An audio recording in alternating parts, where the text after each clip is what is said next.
And now for chapter 2 of this book I'm writing with the help of AI. The book is called Slang Through the Ages, A Historical Perspective. And chapter 2 is Slang as its abbreviation evolves. And this is based on my prompting. What I see slang is new abbreviations of language as each generation improves upon the previous generation's slang and abbreviates and combines more elements into one word, one syllable to communicate more efficiently and effectively. Texting is certainly a prime example of that. My favorite example is the words that we boomers still use, and that is, you bet. When saying, will you? You bet. Whereas Gen Z has shortened that to simply bet. That's an example of that. So anyway, chapter 2, slang as its abbreviation evolves.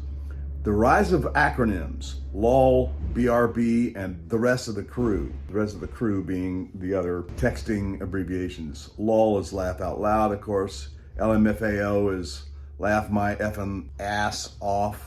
LMFAO, or LMAO if you're a little more polite, laugh my ass off. LOL, laugh out loud. BRB is be right back. And then we have the digital age. The digital age has ushered in a cavalcade of acronyms that have invaded our text messages, social media posts, and even our everyday conversations. Remember the days when I'm laughing out loud actually meant laughing? Now, with the arrival of LOL, those precious letters have taken over, allowing us to exhibit our mirth with a mere 3 characters. It's as if someone decided that emoting was too labor-intensive and that our thumbs deserved a workout instead. With a few taps, we can communicate a whole range of emotions from joy to sarcasm, all with avoiding the awkwardness of actual face-to-face laughter, which can be messy and loud. And let's not forget the classics like BRB, which stands for Be Right Back. This little gem has saved countless relationships from the brink of disaster. Imagine being in the middle of a riveting conversation about your favorite cat memes and suddenly needing to step away for a snack, or a bio break, as I like to call it. Inside of leaving your chat partner hanging in a state of existential dread, you can simply pop in a BRB. It's like sending a polite RSVP to your own life, assuring others that you haven't abandoned them to join a secret society of snack enthusiasts. And I think of the Chinese zodiac, it's the year of the snake. Unfortunately, I've kind of developed that into the year of the snack, but never mind that. The brilliance of acronyms lies in their ability to smooth over social faux pas with a few well-placed letters, proving once again that brevity is the soul of wit, or at least the soul of not looking awkward. As we delve deeper into the world of acronyms, we uncover a treasure trove of quirky expressions that have sprung up like weeds in a garden of language. TMI, or too much information, serves as the perfect shield when someone overshares their latest gastrointestinal adventures. It's a polite way to say, please, for the love of all that is holy, spare me the details. This acronym is a testament to the delicate balance of human communication where we strive to connect while spontaneously setting boundaries. Who knew that a few letters could carry such weighty social implications? It's as if we've collectively agreed to use a secret code to navigate the minefield of personal sharing. Interestingly, while acronyms like LOL and BRB have become universally accepted, the landscape of slang is also shaped by gender differences. It turns out that men and women often wield acronyms differently, as if they are armed with linguistic weapons of choice. Women might sprinkle LOL into conversations like confetti, using it to foster connection and warmth. In contrast, men may prefer a more stoic approach, opting for the straightforward BRB without the added emotional flair. This divergence shows how even in the realm of abbreviations, our communication styles reflect broader social patterns and expectations, revealing the intricate tapestry of language woven by gender. The rise of acronyms has informed not only the way we communicate, but also the very fabric of language itself. In a world where speed is of the essence, and attention spans are shorter than a goldfish's memory, these bite-sized phrases have become a lifeline for the digitally inclined. They allow us to express complex emotions and ideas with a simplicity that's both liberating and amusing. So, the next time you find yourself chuckling at a clever LOL or rolling your eyes at an overly detailed confession followed by TMI, take a moment to appreciate the linguistic evolution happening right under our thumbs. Acronyms may be small, but their effect on our communication is larger than life, leaving us eagerly awaiting the next wave of abbreviated brilliance. Texting, the new age hieroglyphics. Texting can become a linguistic phenomenon that could baffle even the most seasoned linguist. It's as if our phones have transformed us into modern day scribes, crafting messages with the same finesse as ancient Egyptians carving hieroglyphics on temple walls. Gone are the days of meticulously spelling out words. Now it's all about abbreviations and emojis, where a simple LOL can convey a multitude of emotions, from genuine laughter to the awkward chuckle that follows a bad joke. One might even wonder if future archaeologists will sift through our text trying to decode the meaning of BRB and FYI as we analyze the Rosetta Stone. Consider the art of texting as a game of linguistic charades. A well-placed emoji can say more than 1,000 words, but only if you can decipher the cryptic images.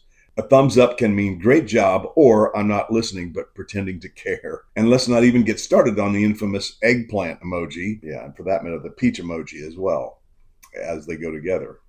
Or the finger and the OK sign. So never mind that. It seems our ancestors had it easy with their straightforward symbols. They were just happy to depict a cow or a sun.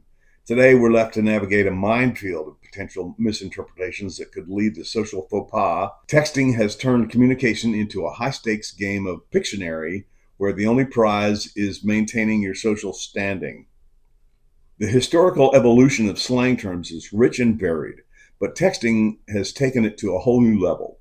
Remember when rad was the go-to term for anything cool? Now we've got lit, fire, and a host of other adjectives that seem to multiply faster than rabbits. Each generation has its own flavor of slang, often derived from the latest technology trends.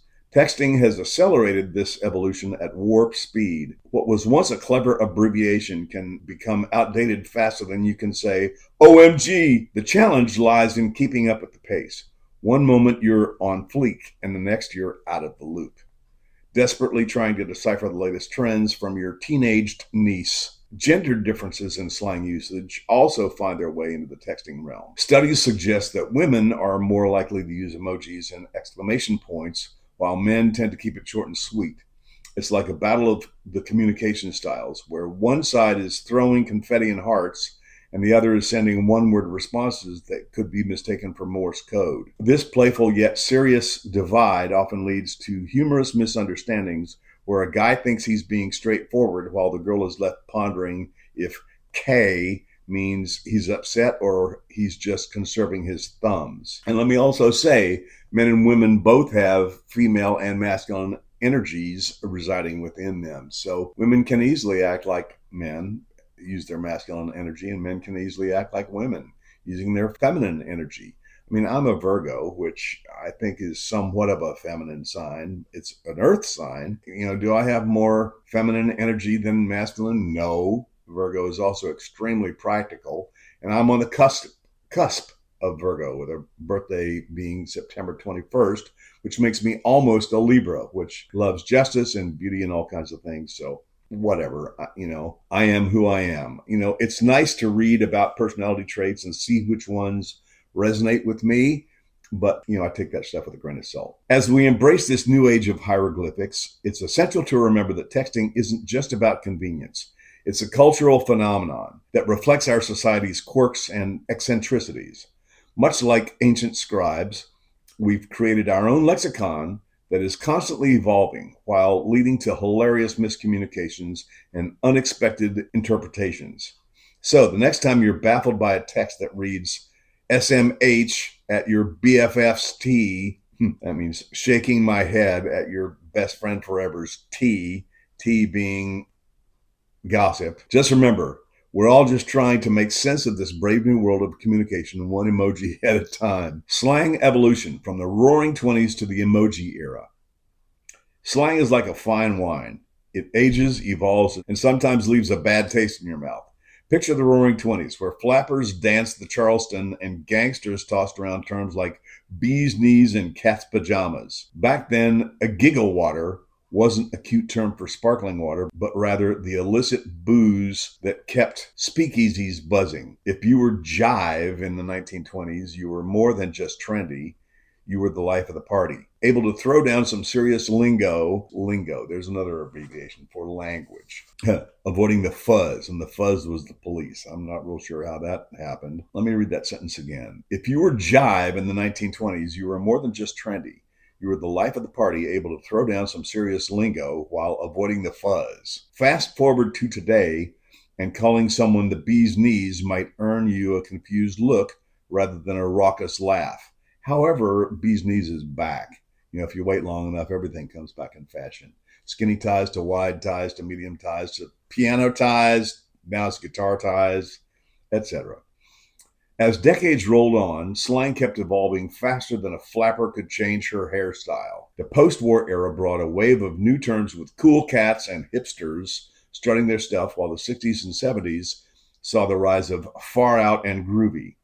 Suddenly, the youth culture was talking in a language that made parents cringe. Speaking of Gen Z slang, cringeworthy, as they tried to decipher if their kids were calling them square or far out, or cringe, or Gucci. With each new generation, slang became a rite of passage, a way for the young to differentiate themselves from their elders, because nothing says, I'm an adult, like telling your parents they're totally bogus. Then came the digital age, which opened up a whole new can of worms, or maybe a can of emojis, with the advent of texting, social media, and instant messaging. Our beloved slang took a sharp turn toward the visual. The digital age actually started in the 80s, and that was a couple of decades before the internet, or a decade and a half before the widespreadness of the internet.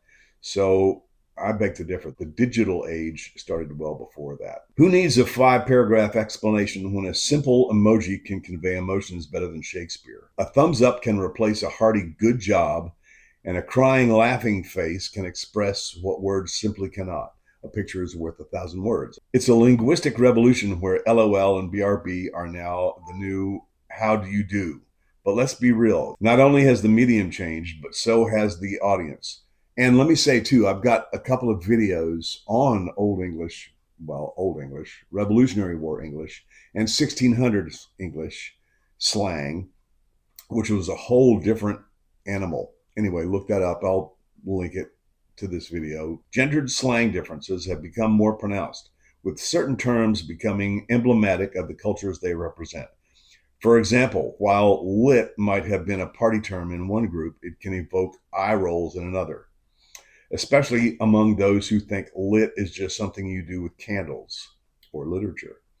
And I'll say now there's a divergence between Gen Z slang and millennial slang, and the up and coming Gen Alpha slang, and the newly born current babies who are Gen Beta. The language we use often reflects our identity, and as we navigate the minefield of gendered slang, we notice that some expressions are more inclusive while others can feel a bit exclusive, while trying to crash a party where you weren't invited. As we continue to ride this ever-changing wave of slang, one thing is certain.